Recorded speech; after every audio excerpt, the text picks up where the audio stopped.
Et le bonjour, je vais parler du prince Harry, de Meghan Markle, la duchesse de Sussex. On va parler de leur présence lors du concert de Katy Perry. Donc, je vais parler de la présence au concert de Katy Perry, mais aussi plus des réactions suite à la publication de photos dans les médias anglais. Ce qui m'intéresse toujours lorsque Harry et Meghan sortent, c'est ce que pensent les autres, même si en même temps ce n'est pas important, mais ça me fait toujours bien rigoler. Donc Harry et Meghan ont été vus au concert de Katy Perry. Le prince Harry tenait la main de sa femme, on les disait séparés, mais il prouve ici qu'ils sont ensemble, toujours aussi affectueux l'un envers l'autre et que vraiment leur amour est au beau fixe. Ce qui n'a pas beaucoup plu aux trolls et les haters. Comme je vous l'avais dit dans ma précédente vidéo sur la chaîne principale, je m'attendais à ce qu'ils trouvent une narrative négative à publier sur tous les sites internet, n'est-ce pas, dans les médias, mais ils n'en ont pas trouvé. Ils n'ont pas trouvé le moyen de critiquer le concert auquel ils se sont rendus, où Harry et Meghan. Ils avaient essayé de créer quelque chose entre Katy Perry et le prince Harry, mais ils n'ont pas pu trouver le moyen de tourner ça de façon négative dans ce contexte-là. Alors, maintenant qu'ils n'ont pas trouvé de quoi se plaindre, de quoi critiquer, ils se sont dit que voilà, ils vont accuser Harry et Meghan d'essayer de voler vedette au prince William. Donc, si vous ne le savez pas, le prince William se trouve en ce moment à Singapour pour vanter les mérites de son prix, celui qu'il a inventé, les Earthshot,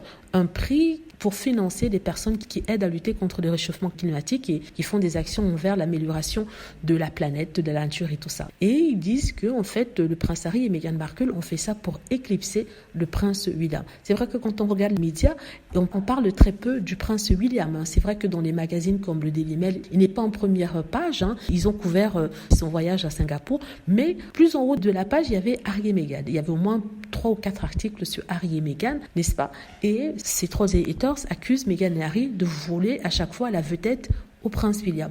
Mais le problème est le suivant. On ne peut voler la vedette qu'à ceux qui n'ont pas vraiment de personnalité. Si le prince William avait de la personnalité comme sa mère Diana, je ne pense pas que le prince Harry et Meghan Markle lui auraient volé la vedette parce que Diana était tellement connue, tellement célèbre, avait une personnalité, ils auraient coexisté à égalité. Vous voyez ce que je veux dire? Alors que le prince William, sincèrement, il n'a rien d'intéressant. Personne ne s'intéresse à lui, sauf peut-être des fans qui l'aiment depuis la première heure. Mais il n'intéresse personne.